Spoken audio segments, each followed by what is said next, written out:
अस्सलाम वालेकुम दोस्तों, इनसाइड बाय मौज़म फ़खर में खुश आमदीद। शहबाज शरीफ साहब ने शटअप कॉल दे दी और ये शटअप कॉल दी है ख़ुद मुस्लिम लीग नून के ही अरकान को और ख़ास तौर पर उहदेदारान को, जो इस वक्त बढ़ चढ़ कर शहबाज शरीफ साहब के उस बयान की मुखालफत कर रहे हैं जो उन्होंने कराची में दिया था। और शहबाज शरीफ साहब जब जो बात करते हैं उसके बाद मुस्लिम लीग नून के अंदर ही एक नया तनाज़ा उठ के खड़ा हो जाता है। अब हुआ क्या ये मैं आपको बताता हूँ। और डॉन अखबार के अंदर आज इस हवाले से एक तफसीली रिपोर्ट शाया हुई है। उस रिपोर्ट के मुताबिक जो शहबाज शरीफ साहब हैं उन्होंने बतौर सदर मुस्लिम लीग अपने एक तर्जुमान का तकर्रर किया है और मलिक मोहम्मद अहमद ख़ान साहब को, जो कसूर से MPA हैं मुस्लिम लीग नून के, उन्होंने उनको अपना तर्जुमान मुकर्रर किया और पार्टी रवायात से हट कर ये जो नोटिफिकेशन है ये जारी किया गया है ख़ुद शहबाज शरीफ साहब की तरफ से बतौर पार्टी प्रेसिडेंट। अगरचे माजी के अंदर इस किस्म के जो भी तमाम नोटिफिकेशंस जारी किए जाते हैं पार्टी लेवल पर, किसी की तकर्री करनी है, किसी का तर्जुमान मुकर्रर करना है, किसी को कोई ओहदा देना है, तो उसके लिए सदर की मंजूरी से सेक्रेटरी जनरल नोटिफिकेशन जारी करता है। उस वक्त मुस्लिम लीग नून के सेक्रेटरी जनरल हैं एहसन इकबाल साहब। लेकिन एहसन इकबाल साहब को ये नोटिफिकेशन जारी करने के लिए ज़हमत नहीं दी गई। शहबाज शरीफ साहब ने खुद अपने दस्तखतों के साथ मलिक मोहम्मद अहमद ख़ान साहब को अपना तर्जुमान मुकर्रर कर दिया। और अब इस मामले को लेकर भी मुस्लिम लीग नून के अंदर एक नया तनाज़ा खड़ा हो गया। मलिक मोहम्मद अहमद ख़ान साहब शहबाज शरीफ साहब के बहुत करीब थे और शहबाज शरीफ साहब की मीडिया टीम को हेड करते रहे हैं। वो special assistant to chief minister थे, वज़ारत इत्तलात व नशरियात उनके अंडर थी और वो तमाम इस हवाले से जब शहबाज शरीफ साहब चीफ मिनिस्टर थे तमाम मामलात को देखते थे। ना सिर्फ वो शहबाज शरीफ साहब के करीब हैं बल्कि ये भी बताया जाता है कि वो हमज़ा शहबाज और सुलेमान शहबाज के भी बहुत करीब हैं। यानी एक ऐसी शख्सियत को शहबाज शरीफ साहब ने अपना तर्जुमान मुकर्रर किया जो ना सिर्फ उनके बल्कि उनके फैमिली के लिए भी काबिल कबूल शख्सियत है। अब इस मामले को लेकर जहाँ पर एक जानिब शहबाज शरीफ साहब के कौमी हुकूमत के बयान को लेकर एक नई बहस शुरू हो चुकी है जिसको खुद एहसन इकबाल शाहिद खाकान अब्बासी साहब ने मीडिया पर बैठकर रद्द कर दिया और उनका ये कहना था कि ऐसी कोई तजवीज़ हो ही नहीं सकती, ना ही इस पर अमल दरामद किया जा सकता है, कि कौमी हुकूमत की आइन के अंदर गुंजाइश नहीं है और इस बारे में अब पार्टी को कोई बात ही नहीं की गई, नहीं पार्टी से कोई बात सुनी गई है। लिहाजा ये जो राय है ये शहबाज शरीफ साहब की ज़ाती राय है, इसके अंदर पार्टी का कोई लेना देना नहीं। दूसरी जानिब मरीम नवाज़ साहबा जब इस्लामाबाद हाई कोर्ट गई और वहाँ पर जब उनकी मीडिया से गुफ्तगू हुई तो वहाँ पर भी उन्होंने कौमी हुकूमत की बात को रद्द कर दिया और ये कहा कि शहबाज शरीफ साहब शायद ये कहना चाहते थे कि इस वक्त कौमी मुफाहमत की ज़रूरत है। यानी उन्होंने भी कौमी हुकूमत के मामले पर शहबाज शरीफ साहब की राय को रद्द कर दिया और उनको अपनी ही मतलब के एक मानी बनाए। उसके बाद मरीम औरंगज़ेब साहिबा जो पार्टी की तर्जुमान भी हैं और सेक्रेटरी इत्तलात भी हैं, उनकी तरफ से एक बयान जारी किया गया, एक ऑफिशियल प्रेस रिलीज़ जारी की गई मरीम औरंगज़ेब साहिबा की तरफ से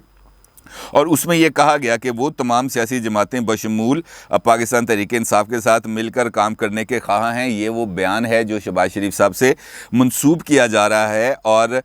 मरीम औरंगज़ेब ने अपनी प्रेस रिलीज़ में कहा कि इस बयान को ना सिर्फ तोड़ मरोड़ कर पेश किया गया बल्कि इसको ज़ाती एजेंडे को परवान चढ़ाने के लिए सनसनीखेज़ रंग दिया गया। और मरीम औरंगज़ेब ने वजाहती बयान जारी करते हुए कहा कि मीडिया पर दिए जाने वाले तमाम बयानात पार्टी सदर की हदायत से जारी होते हैं। जो बयान जारी होते हैं वो तो यकीनन पार्टी सदर की हदायत पर ही जारी होते होंगे, लेकिन ये जो मीडिया टॉक्स होती हैं ये तो या चैनल पे आकर जो गुफ्तगू होती है अब वो पार्टी सदर से पूछ कर नहीं की जाती, वो ज़ाती आरा हैं। और दिलचस्प बात मैं आपको इस हवाले से बताऊं कि 2 दिन पहले कैप्टन सफदर साहब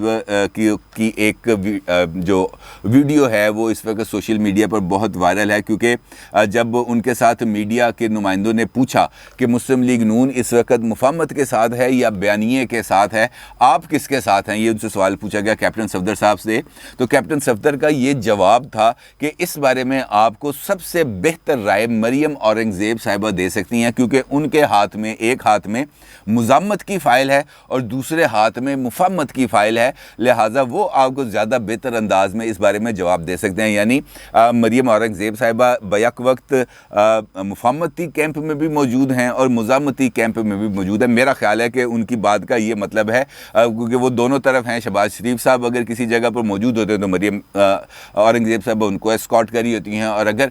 मरीम नवाज़ किसी जगह पर मौजूद हों वहाँ पर भी मरीम औरंगज़ेब साहबा मौजूद होती हैं। लिहाजा कैप्टन सफदर की बात को इस तरीके से रद्द नहीं किया जा सकता। दूसरी जानिब जो शहबाज शरीफ साहब हैं, डॉन अखबार की रिपोर्ट के मुताबिक शहबाज शरीफ साहब ने ये जो सूरत हाल पैदा हुई है इस वक्त कौमी हुकूमत वाले मामले को लेकर, और वहाँ पर जिस किस्म से उनके बात को रद्द किया जा रहा है, इस पर भी उन्होंने शदीद एतराज़ात भी किए हैं, उन्होंने शदीद गम और गुस्से का इजहार भी किया है और सबको शटअप कॉल दी है। उनका ये कहना है कि अब मेरी तरफ से जो भी बयान है वो मलिक अहमद साहब ही जारी करेंगे, इसके अलावा किसी को मेरे तर्जुमान बनने में और मेरे बारे में मेरे हवाले से कोई बात करने की ज़रूरत नहीं है। और साथ ही साथ मीडिया को भी ये कहा गया कि आपको अगर शहबाज शरीफ साहब के हवाले से किसी भी किस्म की कोई भी बात दरकार है तो उसके लिए किसी और पार्टी ओहदेदार से बात करने की ज़रूरत नहीं है। आपने अगर बात करनी है सीधी तो सिर्फ मलिक मोहम्मद अहमद ख़ान साहब से बात करनी है, इसके अलावा किसी को और मेरे बिहाफ पर बात करने की इजाज़त नहीं है। और बड़ी दिलचस्प सूरत हाल है,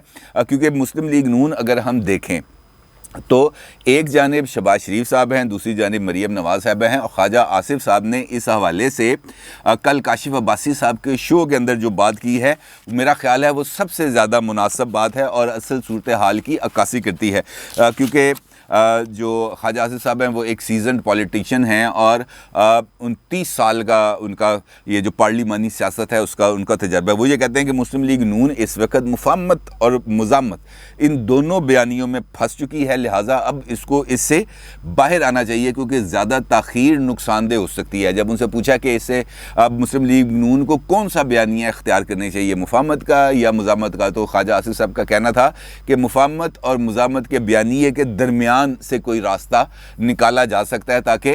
दोनों तरफ एक विन विन सिचुएशन हो। लिहाजा मुफाहमत और मुज़ामत इन दोनों के दरमियान से कोई ना कोई रास्ता निकल सकता है, क्योंकि अगर हम किसी एक जगह पर आकर स्टकअप हो जाते हैं तब प्रॉब्लम होगी, क्योंकि मुफाहमत को किसी ना किसी लेवल पर जाके मुज़ामत की भी ज़रूरत पड़ती है और मुज़ामत को भी किसी ना किसी लेवल पर जाकर मुफाहमत की ज़रूरत पड़ती है। लिहाजा ये दोनों जो रास्ते हैं इनको इनकी इंतहा पर नहीं लेके जाना चाहिए, इसको इस लेवल पर लेकर जाना चाहिए कि जहाँ पर जो सूरत हाल आपको सूट कर रही हो आप उसके मुताबिक अपनी एडजस्टमेंट कर लें। साथ साथ उन्होंने इस बात का भी इंकशाफ किया कि मुस्लिम लीग नून एक ट्रांजिशनल फेज़ से गुजर रही है, यानी एक इंतकाले इक़्तिदार का एक मरला है जो इस वक्त मुस्लिम लीग नून में जारी है। उनका यह कहना था कि पुरानी क़यादत फेड आउट हो रही है और नई क़यादत सामने आ रही है, और जब नई क़यादत सामने आ रही हो, पुरानी क़यादत फेड आउट हो रही हो, तो इस सूरत हाल में ये जो बयानिया है इसकी तकरार या इसके तनाज़े का खड़ा होना, इसका सामने आना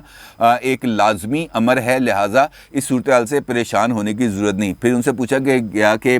मुस्लिम लीग नून की मुस्तकबिल में क़यादत कौन करेगा, और उन्होंने कहा, ख्वाजा आसिफ साहब ने कहा कि ये इस बात का तो सबको पता है कि मुस्लिम लीग नून की मुस्तकबिल में क़यादत कौन करेगा। तो काशिफ अब्बासी साहब ने उनसे पूछा कि आप उस नाम का ऐलान करें कि कौन करेगा क़यादत, तो उन्होंने कहा जी उसका इस्तेहकाक मैं नहीं रखता कि मैं वो ऐलान करूं, उसका इस्तेहकाक नवाज़ शरीफ साहब रखते हैं और नवाज़ शरीफ साहब उसका ऐलान करेंगे। अलबत्ता ये ज़रूर है कि इस हवाले से पार्टी के अंदर अब किसी किस्म का कोई भाम नहीं, सबको पता है कि मुस्लिम लीग नून की क़यादत मुस्तकबिल में कौन करेगा। लिहाजा जब उनसे पूछा गया कि क्या इस पर मुस्लिम लीग नून में किसी को एतराज़ होगा, तो ख्वाजा आसिफ साहब का कहना था कि किसी को कोई इख्तलाफ नहीं हो सकता।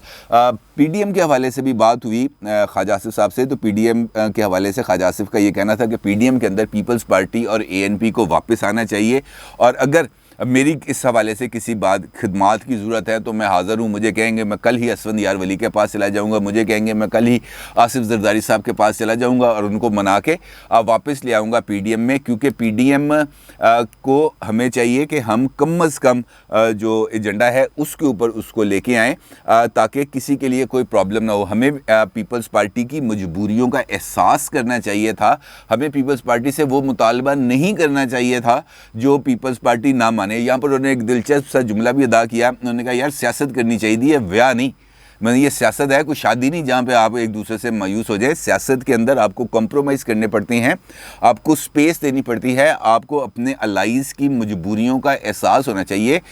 इस वक्त हम यानी ख्वाजा आसिफ साहब का कहना था कि मुस्लिम लीग नून किसी हुकूमती सेटअप के अंदर स्टेक होल्डर नहीं है। पीपल्स पार्टी एक स्टेक होल्डर है। पीपल्स पार्टी के पास एक सूबे की हुकूमत है और पीपल्स पार्टी गुज़िश्ता 10 साल से वहाँ पर हुकूमत में है और आइंदा भी उसका हुकूमत में आने के बहुत ज़्यादा रोशन इम्कानात मौजूद हैं। लिहाजा पीपल्स पार्टी से अगर हम ये मुतालबा करें कि वो इस्तीफ़े दे दे तो ये गलत बात है। और पीपल्स पार्टी को अपनी हुकूमत के हवाले से इस्टेब्लिशमेंट के साथ भी रब्ता रखना पड़ता है और वहाँ पर अपने लिए गुंजाइशें हासिल करना पड़ती हैं और हुकूमत से भी रब्ता रखना पड़ता है, वहाँ से भी उनको गुंजाइशें हासिल करना पड़ती हैं। लिहाजा ये जो एक जो ग्रे एरिया है ये दरमियान में रहना चाहिए ताकि इससे ये जो कुशन है ये हमें मिलता रहे। साथ ही उनका ये कहना था कि आसिफ अली ज़रदारी साहब जो सियासत करते हैं वो मुमकिनात की सियासत है, वो नामुमकिन को मुमकिन बनाने की सियासत करते हैं और ऐसा मुमकिन है कि वो अगले सेटअप में जो 2023 या 2022 के अंदर इलेक्शंस के बाद बनेगा पीपल्स पार्टी, उसके अंदर भी अपना हिस्सा ले ले। लेकिन इंतखाबात को शफाफ होने चाहिए, तमाम इदारों को अपनी आइनी हदूद में रह के काम करनी चाहिए। वो जो रवायती बातें हैं वो हुई, लेकिन इस सूरत हाल से दो चीज़ें बड़ी क्लैरिटी के साथ वाज़ेह होती हैं, यानी ख्वाजा आसिफ साहब के ये जो इंटरव्यू है और शहबाज शरीफ साहब की तरफ से जारी करने वाला जो नोटिफिकेशन है, इससे तो ये बात ज़ाहिर होती है कि मुस्लिम लीग नून के अंदर ये जो इस वक्त इख्तलाफ राय है ये कम होने की बजाय बढ़ रहा है। और दूसरी बात यह है कि वो जो क़यादत का ऐलान इस वक्त होना चाहिए वो क़यादत का ऐलान अभी नवाज़ शरीफ साहब नहीं कर रहे। और लेकिन ये बात ज़रूर है कि मुस्लिम लीग नून को पता है कि मुस्तकबिल में मुस्लिम लीग नून की क़यादत किसने करनी है और ये बात अब ढकी छुपी नहीं है कि मरीम नवाज़ साहिबा ने ही मुस्लिम लीग नून की क़यादत करनी है। लिहाजा अब अगर किसी ने क़यादत करनी है और ये जो ट्रांजिशनल फ़ेज़ है इसने मंतकी अंजाम तक पहुँचना है तो इस ट्रांजिशनल फ़ेज़ को मंतकी अंजाम तक अब मेरा ख्याल है कि मुस्लिम लीग नून को बग़ैर किसी ताख़ीर के पहुँचा देना चाहिए ताकि मुस्लिम लीग नून के अंदर एक क्लैरिटी आए। जहाँ तक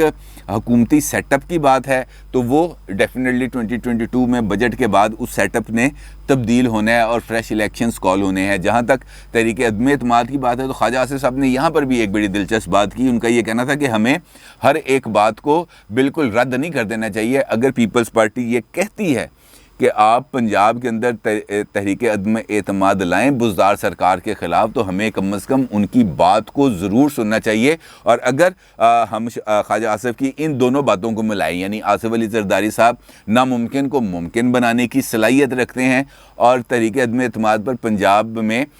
हमें पीपल्स पार्टी की बात को सुनना चाहिए, तो इसका मतलब ये है कि मुस्लिम लीग नून के अंदर एक जो तबका है वो ये बात मानता है और इस बात को तस्लीम करता है कि पंजाब के अंदर अगर हम तहरीक अदम एतमाद लाएँ तो हम मरकज़ की हुकूमत को अच्छा खासा डेंट डाल सकते हैं, बल्कि उसको गिराने की पोजीशन में भी आ सकते हैं। लिहाजा